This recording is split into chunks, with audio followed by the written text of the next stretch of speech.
자, 오늘 하나님께서 주신 말씀으로 믿고 우리 한번 여기 요한복음 10장 10절을 한번 보겠습니다. 자, 저 화면 다 나오죠? 자, 요한복음 10장 10절 말씀 같이 한번 읽도록 하겠습니다. 도둑이 오는 것은 도둑질하고 죽이고 멸망시키려는 것뿐이요 내가 온 것은 양으로 생명을 얻게 하고 더 풍성히 얻게 하려는 것이라. 아멘. 얼마나 이게 내용이 말이야 딱 한 절인데도 요 마음에 말이야 하나님의 마음이 그대로 다 담겨져 있다는 사실을 믿으시기 바랍니다. 여러분 부모님은요 자녀들에게 여러 말 안 해요. 한두 마디로 요즘 어떻게 지내냐, 말 한마디에 부모님의 사랑과 관심 이게 다 들어가 있는 거예요. 이 말이 이게 참 묘해요. 길게 장대하게 얘기했는데도 불구하고 내용은 아무것도 없어. 다 위선적이야. 그런 말들이 얼마나 많습니까? 근데 말이죠 한두 마디 말인데 예? 부모님의 이 사랑과 은혜가 깊이 베껴지는 그런 게 있잖아요. 사람과 사람 사이에서도요.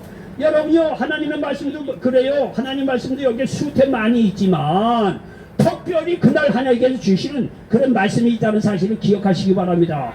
예를 들어서 오늘도 요한복음 10장 10절 보면 딱 한마디인데 이게요 하나님의 그 뜨거운 마음, 우리를 사랑하는 그 마음이 여기 그대로 다 이게 담겨져 있다는 사실을 믿으시기 바랍니다. 얼마나 말이 맞습니까? 도둑이 오는 것은 도둑질하고 죽이고 멸망시키려는 거예요. 여러분들도요 도둑 맞아본 사람 있을 거예요. 저희들도요 옛날에 하도 어려울 때니까 그때 당시 다 어려우니까 뭐 화장실이 따로 없을 때고 저희가 뭐 초등학교 어릴 때는 그냥 자다가 쉬매르면 말이죠. 그 마루 있죠. 마루에다 대자로 갖고 그냥 넣어버렸어요 마당에다가. 밤인데 알게 뭐야 또 뭐 시골인데 누가 봐요. 근데 어느 날 새벽에 밤중에 일어나서 쉬려고 딱 이렇게 뭐 초등학교 때인가 어리시냐고 그 옆에서 말이죠 오른쪽 귀퉁이에서 뭐 시커먼 게 머리를 아주 피밀고 있더라고요. 그 도둑이야 도둑. 우리 집에서 뭐 갖고 가려고. 근데 뭐 나와서 쉬려하고 있으니 뭐 가지고 이렇게 보더니 도둑이더라고. 아유 그때는 아주 가슴이 철렁하더라고요. 밤중에 마실 때 저도 보고 그도 놀라고 도망가더라고요. 어쨌든 간에 여러분요 오늘 말씀 보니까 도둑이 오는 것은 도둑질하고 죽이고 멸망시키는 거 말이 맞는 거예요. 근데 예수님께서 온 것은 양으로 생명을 얻게 하고 더 풍성히 얻게 하라는 것이라 이렇게 말씀하고 있다는 사실을 믿으시기 바랍니다. 얼마나 간단한 내용인데요 성경에 하나님의 마음 다 담겨 있어요. 자, 저는 오늘 요한복음 10장 10절 말씀을 배경으로서 따라서 해보시기 바랍니다. 사진 뒤에는 누군가가 찍은 사람이 있다. 자, 다시 한번요. 사진 뒤에는 누군가가 찍은 사람이 있다. 예. 여러분요, 저는 우리 요한복음 10장 10절 말씀 배경으로서 사진 뒤에는 누군가 찍은 사람이 있다 이런 제목으로 말씀을 전하면서 하나님 은혜가 넘치시기를 예수님의 이름으로 간절히 축원을 드리겠습니다. 여러분 사진을 볼 때 보면 말이죠 여러분 자신만 이게 보여요. 뭐 어쨌든 사진 있는 인물만 보게 돼요. 근데 말이죠 너무나 당연한 이야기지만 사진이 그냥 나오는 게 아니에요. 한 장의 사진에도 사진 뒤에는 어떻다? 누군가가 찍은 사람이 있다 없다? 있는 거예요. 사진이 어느 날 갑자기 하늘에서 떨어지는 게 아니에요. 너무나 당연한 얘기지만은요 사진 뒤에는 반드시 그 사진 뒤에는 사진을 찍은 누군가가 반드시 있다는 거예요. 그렇잖아요. 너무나 당연한 이야기입니다. 여러분 영화나 드라마에서 말이죠 보면 주인공 한 장면을 찍기 위해서 뒤에서 수고하는 사람이 얼마나 많이 있습니까요. 여러분 옛날에 뭐 지금도 말이죠 텔레비전 뭐 주인공 한두 사람이 나와요. 나와서 뭐 열심히 떠는데 어느 날 갑자기 보니까요 이거 촬영하는 현장을 가보니까 주인공 한두 사람 한 컷을 찍기 위해서 뒤에 스태프들이 수십 명 붙어있더라고. 예? 수십 명 붙어 카메라에 뭐 이거 오픈장 해주는 사람 뭐 하는 사람이야 수십 명이 붙어서 그 한 사람 장면을 찍기 위해서 그 뒤에서 말은 수십 명의 사람이 수고하더라 이거예요. 그냥 결국 그 한 장면이 그냥 나오는 게 아니에요. 뒤에서 수고하는 많은 사람들이 있다는 거예요. 그래서 그 장면에나 나오는 거예요. 그 드라마나 영화를 보면 말이야 스태프들이 많이 있지만 대체적으로 그 주인공 배우가 할 때는 다 감독의 지시대로 움직이는 거예요. 대본 다 나오고 그 지시대로 이게 주연 배우들이 연기할 뿐입니다. 근데 말이죠 그렇게 한두 장면 보면 어쨌든 간에 주인공이지 뭐 조연이지 주연이지 나와서 이렇게 촬영할 때 보면 그 뒤에요 수많은 사람들이 수고하더라고요. 그거를 보는 순간 세상 놀랐어요. 야, 저 주인공 정말 역할 잘해야 되겠다. 저 주인공 역할 잘못하면 말이죠 그 감독이고 말이죠. 수십 명 수고하는 거 다 나가는 거예요. 비용이 얼마나 많이 듭니까? 진짜 주인공 역할 정말 배우 잘해야 되겠다는 사람이 새삼 이게 느끼겠더라고요. 여러분요, 왜 이런 얘기를 하느냐 하면은요, 우리를 인생이라는 무대에 올려놓고 뒤에서 우리의 인생을 찍고 감독하는 존재들이 있다는 거예요. 여러분, 우리 인생도 연극에 올려준 그런 한 연극일 수가 있어요. 드라마일 수도 있어요. 우리를 연극 인생이라는 무대에 딱 올려놓고 뒤에서 뭐 감독이나 스태프들이 하듯이 우리를 말이야 조종하고 우리의 사진을 찍고 일거수일투족을 유심히 보면서 컨트롤하고 제어하고 인도해가고 끌고 가는 그런 존재들이 있다는 거예요. 우리는 연극이라는 무대에 올려놓고 두 존재가 있다고 성경은 말씀하고 있습니다. 그 존재 중에 하나가 뭐냐면 마귀입니다. 마귀도요, 우리 인생 뒤에서 와서요, 우리의 일거수일투족 다 보고 마귀가 하는 일이 뭐냐면 오늘 말씀 그대로 도덕이 오는 것은 도둑질하고 죽이고 멸망시키려는 것뿐이요. 마귀가 우리의 인생이라는 영국에 우리를 올려놓고 나서 그 뒷면에서 말이죠, 마귀가 우리를 조종하고 감독하고 끌어가서 우리를 죽이고 멸망시키려고 한다는 거예요. 그런데 또 하나의 존재가 있다는 거예요. 바로 하나님이라는 존재는 역시 우리의 인생이라고 하는 무대에 우리를 올려놓고 나서 그 뒤에서 우리를 인도하시고 도와주시는데 뭡니까? 양으로 생명을 얻게 하고 더 풍성히 얻게 하려 하시는 분이 하나님이라는 사실을 믿으시기 바랍니다. 그래서 오늘 요한복음 10장 10절에 그 얘기를 하는 거예요. 도둑이 오는 것은 도둑질하고 죽이고 멸망시키는 것뿐이요, 내가 온 것은 양으로 생명을 얻게 하고 더 풍성히 얻게 하려는 것이라. 여러분요, 얼마나 말씀이 이게 오늘 말씀이 이게 매치가 됩니까? 여러분요, 이게요 그냥 얘기가 아니라 성경은요 이것을 너무나 정확하게 증거하고 있어요. 마귀는 우리를 죽이고 멸망시키려는 건데 우리 할 일이 없다는. 그러나 하나님은요 양으로 생명을 얻게 하고 또 풍성히 얻게 한다는 이 사실, 요한복음 10장 10절 말씀은 성경 창세기부터 요한계시록 그대로 증언해 주고 있다는 사실을 기억하시기를 바랍니다. 여러분요, 제 말씀 잘 들어보시죠. 마귀는 아담과 하와를 꼬여서 선악과를 따먹게 하여 인류 전체를 죽음으로 몰아갔습니다. 창세기 1장 2장 3장 얘기입니다. 마귀가 말이죠, 아담과 하와에게 하나님께서 먹지 말라고 선악과 따먹게 해서 말이죠, 속여서 말이죠, 그 뒤에서 다 조정해서 따먹으란 말이지. 그렇게 말이죠, 꽃 익혀갖고 아담 하와가 선악과를 따먹었다는 거 아니에요. 따먹고 나서 세상에 저주가 들어오고 땀 흘려 일하면서 먹고 살게 되었고 결국은 말이죠, 한중 흙으로 돌아갈 수밖에 없는 죽음의 형벌이 내려진 것이 마귀의 할 일이라는 거예요. 얼마나 맞습니까? 여기 그대로 죽이고 멸망시키는 것도 그대요. 그런데 그거를 보고 하나님께서 가만히 계시느냐? 아니죠. 하나님께서 구약에서는 짐승의 피를 흘려서 또 예수님이 오시고 나서 예수님께 십자가의 피를 흘리게 함으로 말미암아 그를 믿는 자들에게 생명 영생의 구원의 길을 여셨다는 사실을 믿으시기 바랍니다. 여러분요, 성경은요 시작부터 마귀가 분명히 우리를 죽이고 멸망시키는 거 그 하는 것밖에 없다는 거예요. 그러나 하나님은 그 가운데서도 우리에게 생명을 얻게 하고 더 풍성히 얻게 하려 한다는 사실을 믿으시기를 바랍니다. 이런 역사는요 계속해서 이어집니다. 여러분, 아담에게는요 가인하고 아벨 두 아들이 이제 태어납니다. 그 이후에도 뭐 계속 태어나지만은 어쨌든 간에 근데 마귀는 제사 문제로 가인이 동생인 은 아벨을 죽이게 합니다. 이 아벨은요 어떤 이 의인의 믿음으로 의롭게 된 그 계보를 잇는 그런 어떤 그 아들이었어요. 그 아벨이 죽었어요. 그러면 의인의 계열이 이어지는 게 멈췄느냐? 아니죠. 하나님께서는요 이 가인 아벨에 이어서 셋이라고 하는 셋이라는 아들을 주셔서 영적 의인의 계보를 잇게 하시는 것을 볼 수가 있습니다. 여러분, 노아 시대 때 보면 말이죠, 수많은 사람이 마귀의 게임에 빠져서 죄를 짓고 말이죠, 도저히 하나님께서 참을 수 없는 죄가 온 세상에 관영하는 걸 볼 수가 있어요. 물론 심판을 합니다. 마귀가 말이죠, 노아 시대 때 수많은 사람을 꼬드기 위해서 죄를 짓게 하고 하나님 떠나게 만들어서 죄가 너무나 관영해서 하나님 심판을 내려서 물론 심판한다. 다 죽어가는 속에서 인류가 다 그걸로 끝인가요? 아니죠. 하나님께 그 가운데서 노아라고 하는 의인을 끄집어내서 노아를 통해서 다시 이 세상의 모든 역사를 이어가고 있었다는 사실을 믿으시기를 바랍니다. 여러분, 소돔과 고모라도 그래요. 마귀의 역사로 소돔과 고모라가 너무 죄악이 관영해요. 불로 심판을 하죠. 소돔과 고모라. 그러나 그 가운데서도 소모라 고모상에 살고 있는 이 믿음의 사람 아브라함을 생각해서 하나님께서 그의 조카 롯을 살리는 걸 보라 이거예요. 그 죽음 속에서도 그의 택하신 백성을 살려내는 하나님의 열심 사랑의 모습을 보라 이거예요. 여러분요, 야복강 나루터에서 형 에서의 일로 말미암아 야곱이요 굉장히 두려워합니다. 야곱이 어떻든 간에 외삼촌 라반의 집에 가서 10년 고생하고 나서 고향으로 돌아옵니다. 근데 고향으로 돌아오면 야복강을 건너가기 전에 가만히 생각해 보니까 형 에서의 일로 굉장히 두려운 거예요. 아, 이거 형 이거 만나면 내가 죽겠구나 말이야. 굉장히 두려운 거예요. 그 두려움을 타서 마귀가 그렇지 너는 형 에서의 일로 말미암아 너 에서가 와서 너를 죽일 거야. 너는 방법이 없어. 얼마나 많은 두려움을 심었는지 몰라요. 마귀는 그렇게 하는 거예요 원래. 근데 말이죠, 그 속에서도 하나님께서는요, 하나님의 택하신 그 이 종 야곱을 기억해서 야곱을 야복강 나루터에서 밤새도록 기도했다는 거 아니에요.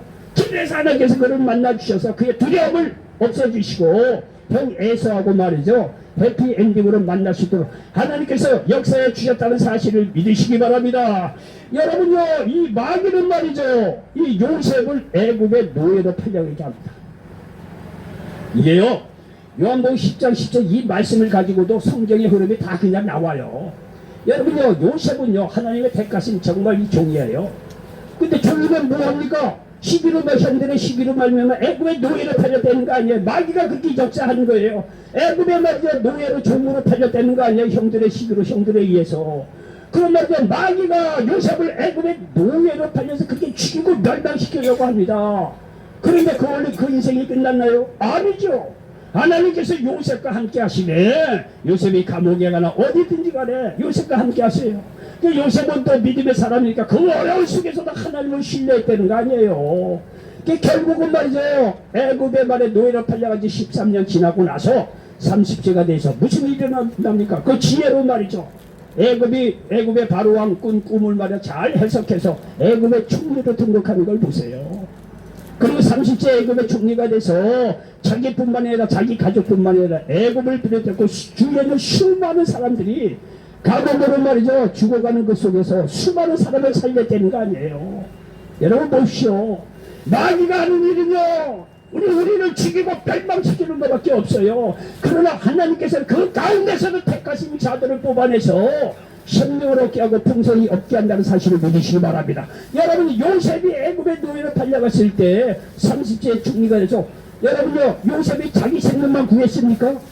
자기 것에 자기 가족 생명만 구했습니까? 아니지요. 애굽의 수많은 사람들, 그 주위에 감옥으로 말이야 굶주려서 죽어가는 수많은 사람들을 말이죠 구원에는 생명을 얻게 하고 풍성이 얻게 하는 그런 역사를 요셉을 통해서 하나님께서 이루신다는 사실을 믿으시기 바랍니다. 여러분요, 얼마나 오늘 요한복음 10장 10절 말씀이 맞습니까? 도둑이 오는 것은 도둑질하고 죽이고 멸망시키는 거예요. 그러나 하나님께서 오신 것은 양으로 생명을 얻게 하고 또 풍성이 얻게 하는 사실을 믿으시기 바랍니다. 예수 믿는 사람은요, 자기 한 사람만 생명을 얻을 뿐만이 아니라 그 사람 가는 곳에 그 가족이 살고 주위가 살고 말이죠, 나라와 민족이 살아난다는 사실을 믿으시기 바랍니다. 여러분요, 우리가 믿음이 없어서 그렇지, 여러분요 믿음만 갖고 있어 보세요. 겨우 나만 구원받고 겨우 내 가족만 어떻게 축복받고 이런 차원이 아니에요. 믿음만 있어 보십시오. 내 개인뿐만 아니라 이 가족들도 말이죠, 아니 일가 친척들도 살리는 놀라운 역사의 주인공이 된다는 사실을 믿으시기 바랍니다. 제가 옛날에 텔레비를 한번 보다 보니까 현대 정주영, 고 정주영 고 현대그룹 회장이었던 분이요. 참 대단한 분이에요. 소양인가이고 간척 사업 할 때 간척을 하려고요, 돌들을 흙으로 다 볶고 바다를 메우고 들어갑니다. 근데 마지막 한 100m 정도는 물살이 얼마나 센지 그거 감당을 못하겠더라고요. 투력이 와서 일단한 바위를 때려 붓더라고요. 그런데 그 물살 때문에 감당이 안 돼. 그러니까 이 간척 사업이 막바지에 가서는 불가능하겠더라고. 안 되겠더라고요. 워낙 그 바다 물건이 세고 그러니까요. 야, 그런데 말이죠, 난 사람은 난 사람이에요. 누가 유조선을 하나 탁 끌고 오더라고요. 유조선을 딱 끌고, 그 안에는 이제 그 설부가 없었죠. 유조선을 딱 끌고, 유조선이 얼마나 깁니까? 몇백 미터 된대요. 그 유조선이 딱 와서 그 물나기 공사하면서 딱 거기 있더니 그 안에다 물을 집어넣읍시다. 그 물을 집어넣으니까 유조선이 딱 가라앉았잖아. 그러니까 그렇게 물살이 빠던 그 100여 미터 된 그 구간이 적시는 물이 잠잠해지더라고. 그러니까 양쪽에 와서요, 트럭이 와서 그냥 큰 바위들을 집어넣고 딱 나가면서 끝나버리더라고. 정주영 공법. 여러분요, 이 정주영 씨의 그 지혜 하나로 해결되지 못한 문제가 순식간에 해결되더라고요. 저는요, 그 당시에 보고, 야, 난 사람은 난 사람이라. 그분이 공부를 많이 한 사람이 아니에요. 초등학교를 나왔나 안 나온다? 그런 분이에요. 근데 그분이요, 신문을 읽고 나중에 공부를 많이 해서 정말 자수성가한 인물이에요. 저는 그거를 보면서, 야, 이 지혜 하나 있으면 이렇게 수많은 사람을 살리는구나. 그러면서 드는 생각이 뭐냐면, 야, 세상 사람도 저렇게 지혜 하나 있으면 저렇게 말해 남들이 할 수 없는 불가능한 일도 했는데 예수 믿는 사람은 어떻겠냐. 이거 자신감을 갖고 믿음을 갖고 우리 어떤 문제도 헤쳐나갈 수 있지 않겠냐 라는 생각이 요즘 들어서 더 많이 들더라고요. 여러분, 저도 여러분에게 이야기할 수 없는 막다른 골목에 몰린 사람이에요. 얘기하기에 부끄러울 정도로 얘기하고 나니까 아이 저 양반은 뭐 모든 것이 잘 되고 뭐 이렇게 절대 그렇지 않습니다. 여러분마저도 못한 사람이에요. 자격도 없는 사람이에요. 저도 그렇지만 여러분들도 뭐 거의 이렇게 그런 분들이 많이 있을 거예요. 설사 여러분이 정말 어려운 지경이 있다고 하더라도 어떻게 보면요, 내 스스로의 잘못이도 있지만 보이지 않게 아플 때마다 사람을 죽이고 멸망시키려는 것 배우는 마귀의 역할이 큽니다. 그런 게임에 빠져서 우리가 말해서 실패하고 좌절하고 지금 어려운 형편에 있다고 하더라도 걱정할 것이 없는 것이 여러분이 예수 그리스도를 믿고 하나님께 돌아오는 순간 하나님께서 그런 좌절과 절망 속에서 생명을 얻게 하고 본성을 얻게 한다는 사실을 믿으시기 바랍니다. 세상 사람들도 그 하나의 지혜로 수많은 일을 해내는데 믿는 사람은 말이죠, 그 이상 더 이상 생명을 얻게 하고 품성이 얻게 하는데 쓰임받는다는 사실을 믿으시기 바랍니다. 여러분, 고난과 자결은 기쁘면 기쁠수록 하나님의 은혜가 더 크다는 거예요. 그러니까 여러분, 내 자신이 지금 어렵고 힘들다고 해서 절망할 필요가 절대 없다는 사실을 기억하시기 바랍니다. 오히려 절망과 좌절, 어려움이 있을 때 하나님을 깊이 만날 때 여러분도 살고 이웃도 가정도 살아나는 이 나라와 민족을 살리는데 쓰임받는 믿음의 인물이 된다는 사실을 믿으시기 바랍니다. 여러분요, 애굽왕 바로는요, 하나님께서 택하신 이스라엘 민족을 영원히 애굽의 노예로 삼으려고 했습니다. 보면 그래요. 성경에 보면 그래요. 그런데 하나님은요, 이스라엘 민족을 출애굽하여 하나님이 약속한 땅 가나안으로 인도해 주셨다는 사실을 믿으시기 바랍니다. 하나님 역사하지 않으시면요, 이스라엘 백성이 애굽의 노예로 끝나는 거예요. 영원히. 그걸 누가 구출해냅니까? 노예로 살았는데 그 이스라엘 백성이 뭐 힘이나 뭐가 있겠어요. 그런데 이렇게 애굽의 왕 바로는 하나님의 택하신 백성 민족 이스라엘을 영원히 노예로 삼으려고 했어요. 죽이고 멸망시키고 그렇게 사는 거예요. 세상 사람, 하나님 없이 사는 사람들이 다 그렇게 사는 거예요. 근데 하나님께서 말이죠, 강권적으로 모세를 통해서 출애굽을 시키는 걸 보라 이거예요. 그 노예 생활하던 그 이스라엘 백성을 말해 출애굽해서 이 광야를 지나서 가나안 땅, 약속의 땅 가나안으로 인도에 가는 걸 보라 이거예요. 하나님은 원래 그런 분야의 사실을 믿으시기 바랍니다. 이건 하나님만이 하실 수 있는 거예요. 죄악 속에서 살던 우리가 스스로 어떻게 구원을 받습니까? 행위로 구원 의롭게 사람이 누가 있겠어요? 불가능합니다. 근데 하나님께서 우리를 불쌍히 여겨주셔서 예수님을 보내주시고 예수님이 나의 죄를 대신해 십자가에 죽으시고 부활시킴으로 마지막 그 예수 그리스도를 믿을 때 세상에서 탈출해서 끄집어내서 영원한 하늘나라로 우리를 인도해 간다는 사실을 믿으시기 바랍니다. 글쎄, 마귀는 우리를 노예로 삼고 죽이고 멸망시키는 게 마귀가 하는 짓입니다. 그러나 하나님 그 가운데서도 우리의 믿음을 모시고 우리의 생명을 얻게 하고 본성이 얻게 하는 놀라운 역사가 임한다는 사실을 믿으시기 바랍니다. 여러분, 삼손이 하나님께서 은혜로 힘이 굉장히 좋았던 양반이에요. 근데 이 삼손을 방탕하게 만들어 그를 죽이려고 했던 마귀의 역사를 하나님이 막아주시고 삼손을 다시 살리시고 쓰임받게 해주셨다는 사실을 믿으시기 바랍니다. 마귀는요, 사울왕을 통해 다윗을 죽이려고 했지만 하나님이 사망의 음침한 골짜기에서 다윗을 구해주십니다. 결국은 이스라엘 왕으로 세우는 걸 보라. 여러분, 우리가 역사를 다 아니까 아이고 뭐 다윗이 하나님께 도우셔서 간단히 끝날 문제가 아니에요. 우리가 성경을 처음 읽는 입장에서 다윗이라고 하는 입장에 보면 굉장히 이게 불안해요. 두려워요. 초조해. 이게 뭐 다윗이 뭐 한때는 자기 민족을 구하는 그 영웅이었는데 사울왕의 시기를 받아서 사이가 됐음에도 불구하고 사울왕이 쫓아다녀 죽이려고 하는 거예요. 그 다윗이 뭐 도망가면 이제 신세가 됐다는 거예요. 아, 이스라엘 내에서도 도망가서 숨을 곳이 없으니까 블레셋으로 라는 나라의 정치적으로 망명을 하고 도망갔는데 인물도 아니에요. 거기까지만 보면 다윗은 끝난 인생입니다. 그런데 그의 인생이 정말 끝났습니까? 아니죠. 다윗은 어린 시절부터 하나님을 믿었던 그게 있었던 양반이에요. 그러니까 하나님께 그 믿음을 모시고 마귀가 말이죠. 이 사울왕을 조종을 해서 다윗을 죽이려고 하나님께 택하신 백성 다윗을 죽이려고 하는 그 가운데서도 하나님께서 그를 말이죠. 사망의 음침한 골짜기에서도 그를 구원해 주시고 마침내 이스라엘 왕으로 하나님께서 사용해 주셨다는 사실을 믿으시기 바랍니다. 하나님께 선택받은 이스라엘 민족은 마귀의 게임에 빠져 하나님을 떠나 우상 숭배에 빠지게 됩니다. 그 결과 약속의 땅 가나안에서 포로가 돼서 바벨론의 포로 잡혀가지 않았습니까?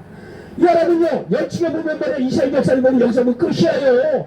그거 이스라엘 민족 바벨론의 포로 잡혀오면 누가 그 민족에게 희망이 있다고 생각을 하겠습니까? 전혀 어떤 인간도 이스라엘 민족은 끝!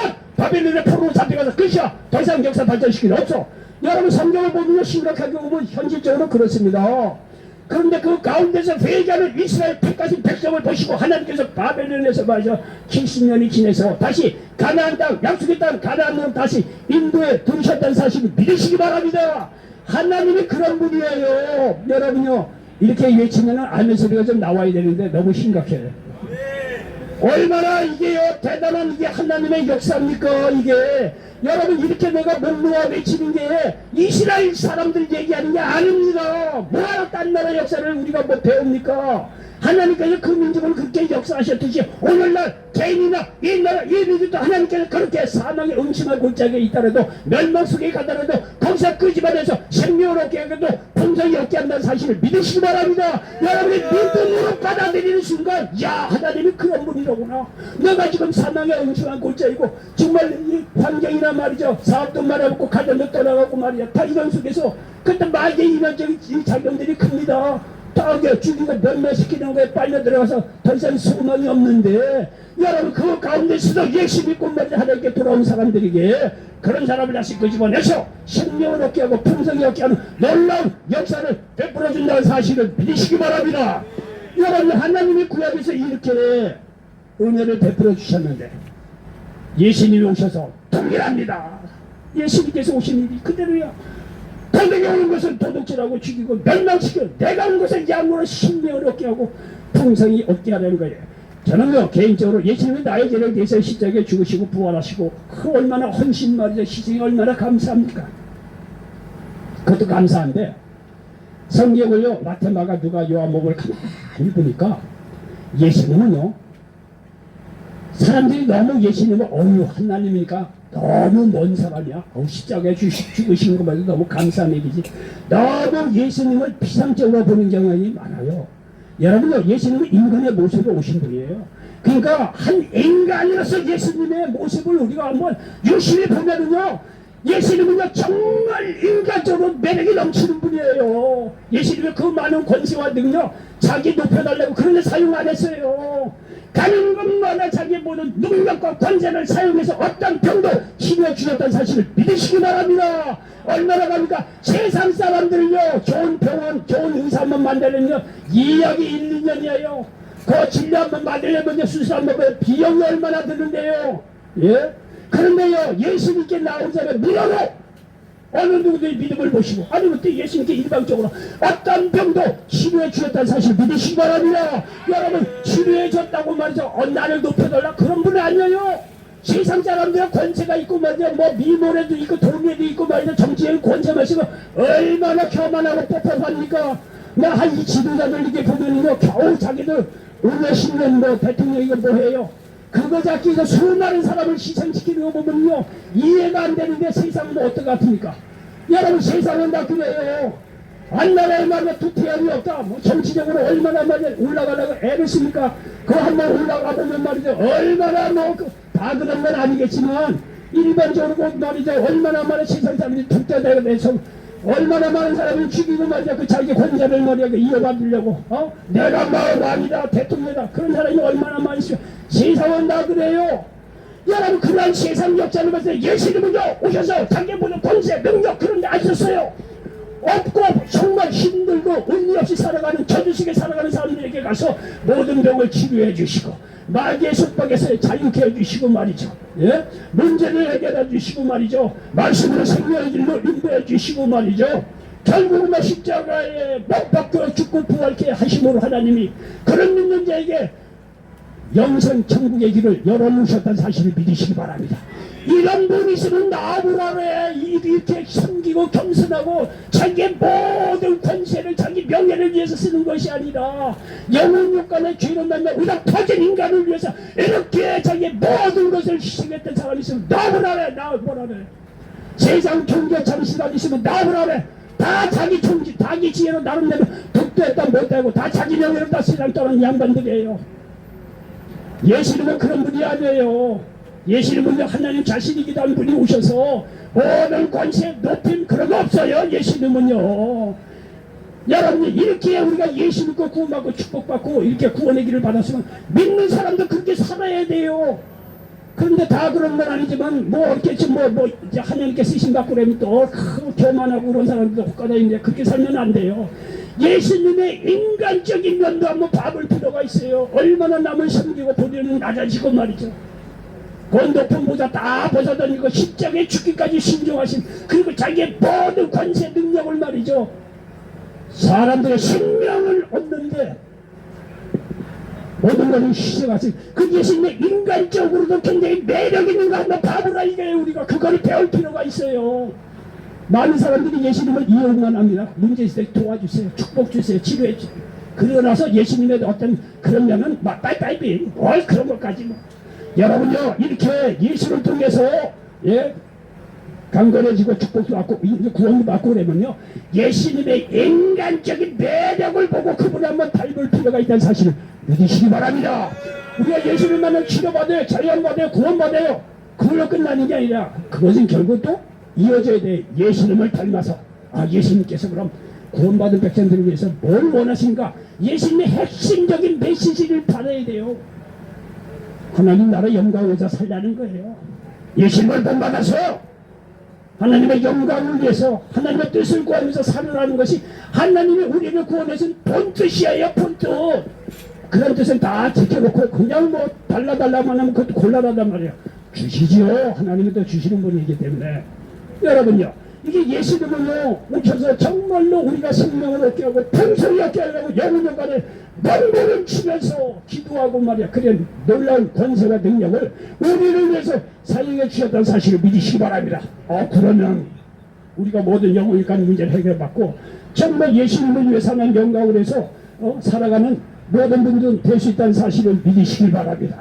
예수님이 결국 십자가에서 죽고 부활하시고 그런 믿는 자들에게 구원 영생을 더해 주셨습니다. 로마서 10장 9절에 보니까 네가 만일 내 입으로 예수를 주로 신하며 또 하나님께서 그런 죽은 자 가운데서 살리신 것을 내 마음에 믿으면 구원을 받으리라 말씀하고 있어요. 이 하나님 믿는 자들이 결국 하나님의 명령에 따라 살아야 함을 밝히 성경은 말씀하고 있어요. 이것이 사람의 본분이라고 말씀하고 있고 살 길이라는 거예요. 전도서 12장 13절에 이래 결국을 다 들었으니 하나님을 경외하고 그의 명령들을 지킬지어다. 이것이 모든 사람의 본분이니라 말씀하고 있습니다. 그러니 하나님 떠나 살던 지난날의 죄를 회개하고 예수님을 구원해 주로 믿으시기 바랍니다. 하나님이 여러분의 생명을 얻게 하되 풍성히 얻게 하는 놀라운 역사를 베풀어 주실 것입니다. 결론입니다. 모든 사진과 드라마 뒤에는 그것을 찍고 감독하는 사람들이 있습니다. 마찬가지로 인생이라는 영국에 올려진 우리 한 사람 한 사람 뒤에서 우리 인생의 사진을 찍고 감독하는 존재가 있습니다. 하나의 존재 마귀는 뒤에서 우리를 죽이고 멸망시키려고 합니다. 그러나 하나님은 그의 택하신 자들이 생명을 얻게 하되 풍성히 얻게 하려 하시는 분이라는 사실을 믿으시기 바랍니다. 예수님을 믿음으로 하나님께 돌아와서 이러한 생명 넘치는 그런 인생을 살아갈 수 있는 모든 분들 되시기를 예수님의 이름으로 간절히 축원을 드리겠습니다.